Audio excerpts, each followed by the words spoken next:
Chag Sameach. On Yom Kippur, just a few weeks ago, I spoke about how to live while dying and how to live after dying. Today, I want to focus a bit on how to die and how we make sure we share our values, both during and after that. As I do every year on Shemini Atzeret in particular, I focus on a few people that have passed away over the last 12 months.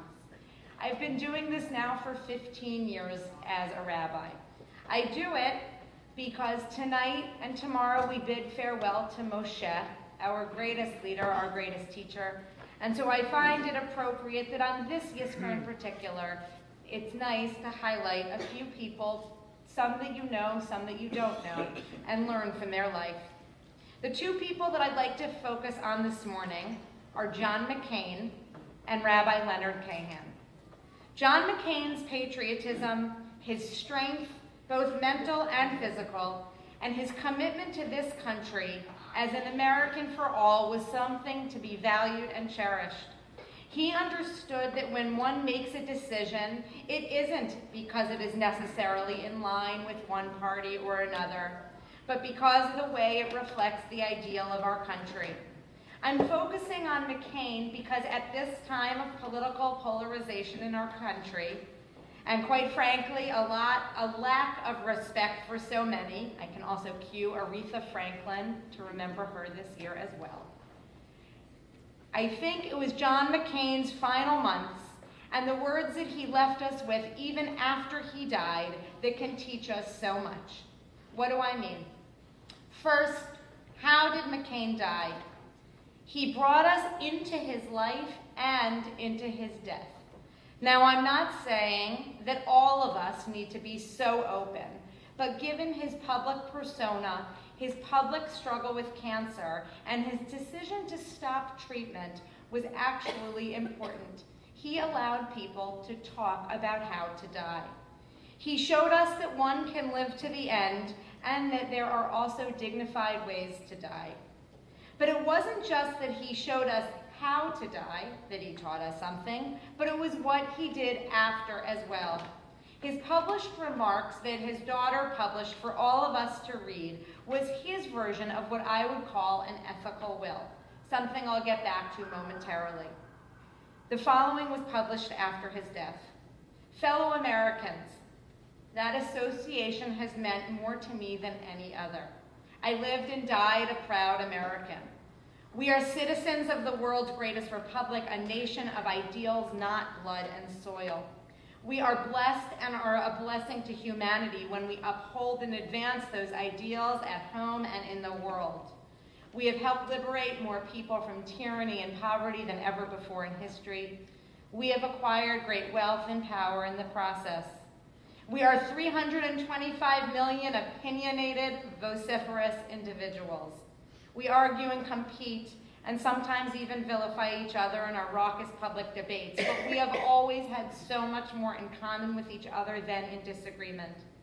If only we remember that and give each other the benefit of the presumption that we all love our country, we will get through these challenging times. We will come through them stronger than ever, we always do. He wrote, 10 years ago, I had the privilege to concede defeat in the election for president.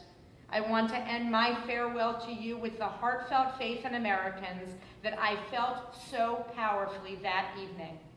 I feel it powerfully still. Do not despair of our present difficulties, but always believe in the promise and greatness of America, because nothing is inevitable here. Americans never quit. We never surrender. We never hide from history. We make history. Farewell, fellow Americans. God bless you, and God bless America. Several years ago, I had the opportunity to teach a session here at Sutton Place Synagogue on ethical wills. The concept is that just as people make sure to leave a financial will to demonstrate to their loved ones and to organizations how to keep those of material value alive and sustained, so too, An ethical will is a document or a series of artifacts which display the ethics and values of a person. Once, when I was the rabbi in Syracuse, there was a man, not an old man, who was dying of cancer. He could hardly write anymore. So I encouraged him to take a dictaphone, and he recorded his stories into that for his children and grandchildren. An ethical will for those that we love. John McCain, in his writings, left us an ethical will. He taught us what's important. And just as we hope to fulfill the values of those in our lives, the words that he shared can and should inspire us as Americans and as Jews. But there are other ways of demonstrating one's values that have a lasting impact. A more personal story. 2 weeks ago, my family and I went to the J. Levine bookstore down on 34th Street, and we bought tefillin for our almost 13-year-old son, Jared. It was a wonderful and a bittersweet moment. Wonderful for all the obvious reasons, but bittersweet because it brought me back to the moment where I bought my tefillin from my senior rabbi, Rabbi Leonard Kahan, who passed away this past January. When I was a child, Rabbi Kahan would buy all of these artifacts, all of these things in Israel, talitot, tefillin, books. He'd bring them to his study in his senior rabbi office, and he would sell them to his congregants because he wanted to help ensure that we had all of the stuff that we needed. He was not the rabbi that I spoke about on Kol Nidre. When Rabbi Kahan died this past January, I shared the following, which the rabbi at the synagogue where I grew up then shared at his funeral, and I'd like to share it with you today, to show you how Rabbi Kahan lived his values and how it has been bequeathed to me and therefore to you. It was from Rabbi Kahan and others who were part of the fabric that made the institution Har Shalom that was my second home. My friends from Hebrew school were my closest friends growing up. And the encouragement of my rabbi to go to Camp Ramah, USY, List College, a day school, helped me love Judaism. Through him, I learned how to become a bar and bat mitzvah tutor. I learned the importance of having an adult library where people would come and study. And most relevant to that moment 2 weeks ago, he encouraged me to wear tefillin when I was 20 years old. The tefillin that I wear here daily are the ones that I bought from him. But the thing is, my relationship with Rabbi Kahan flourished beyond being just a kid. His son, Josh, was a classmate of mine in rabbinical school at JTS. And so I had the honor of seeing Rabbi Kahan at many events, including Shabbat lunch in Jerusalem. He was always so encouraging of what his kids did. His kids, meaning all of us. We always boasted that 6 kids from my generation of high school became rabbis. 6 from one synagogue who graduated high school within 6 years of each other. Talk about an impact that you see as a ripple. Now, as a congregational rabbi myself, I know that there is so much that goes on behind the scenes of congregational life. The good, the challenging, and everything in between. I will be forever grateful to the congregation that Rabbi Kahan created, which put me on the path to who I am today, knowing that his values continue even after he died as I look out here. Why do I share this with you today? Because we can demonstrate our values and we can be assured to live the values of our loved ones if we watch their behavior and if we follow in their footsteps. As Rabbi Kahan's son, Rabbi Josh Kahan, said, he believed in himself in a way that sometimes put him way ahead of his time. As Josh said, he encouraged girls to learn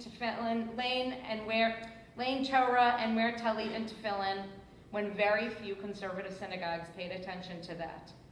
He got arrested for protesting Soviet Jews a year before more nationally prominent rabbis made this big news. You see, Josh understood that what he learned from his father while he was alive was something that would inspire him and others for generations to come. We don't sit on the sidelines of history.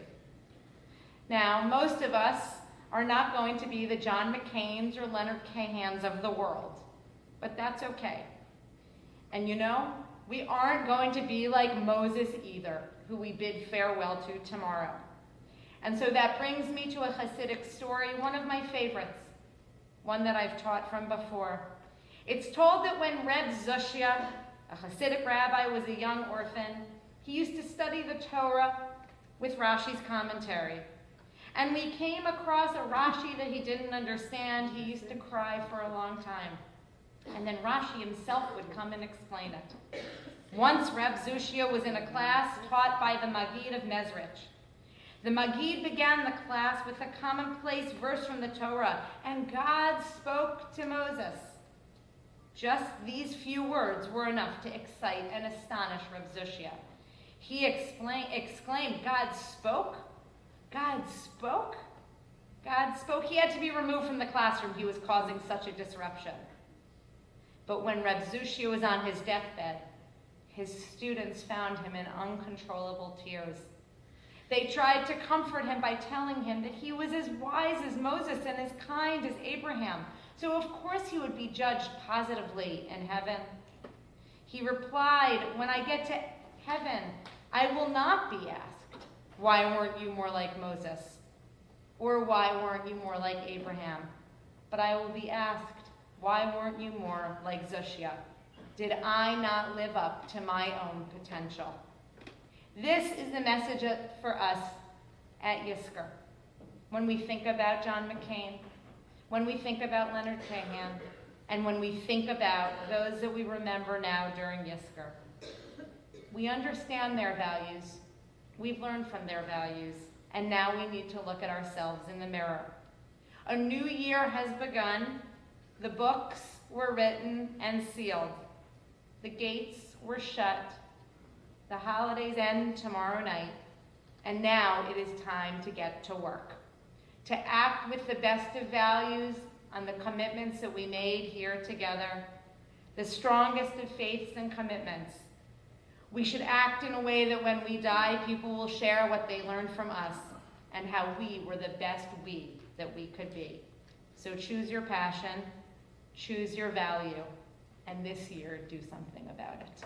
Chag Sameach.